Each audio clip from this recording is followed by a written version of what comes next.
നമസ്കാരം. റാഫ്റ്റോക്ക് ഫുട്ബോളിലേക്ക് അവർക്കും സ്വന്തം. ഇത്തരം മത്സരങ്ങൾ ആവശ്യമാണ്. തോൽവിക്ക് ശേഷം പോർച്ചുഗലിൻ്റെ കോച്ച് റോബർട്ടോ മാർട്ടിനസ് പറയുകയാണ്, യുവേഫ നേഷൻസ് ലീഗിൻ്റെ ക്വാർട്ടർ ഫൈനൽ ആദ്യപാദ മത്സരത്തിൽ ഏകപക്ഷീയമായൊരു ഗോളിന് അവർ ഡെൻമാർക്കിനോട് തോറ്റു. ഇനിയിപ്പോൾ രണ്ടാം പാദത്തിൽ പോർച്ചുഗലിൽ വെച്ച് അതിൻ്റെ കടം കൂടി വീട്ടാമെന്ന വിശ്വാസത്തിലാണ് എന്തായാലും റോബർട്ടോ മാർട്ടിനസ് ഉള്ളത്. അദ്ദേഹം ഇന്നലെ കളിക്ക് ശേഷം പറയുന്നു, ഇത് കഴിഞ്ഞ 2 വർഷക്കാലത്തിനിടക്കുള്ള ഞങ്ങളുടെ ഏറ്റവും വേഴ്സ്റ്റ് ആയിട്ടുള്ള പെർഫോമൻസ് ആണ്, വിതൗട്ട് എ ഡൗട്ട്.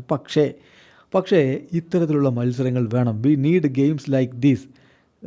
ഒരു 5 മാസത്തെ ബ്രേക്കിന് ശേഷമാണ് പോർച്ചുഗീസ് ടീം ഒരുമിച്ച് കളിക്കുന്നത്.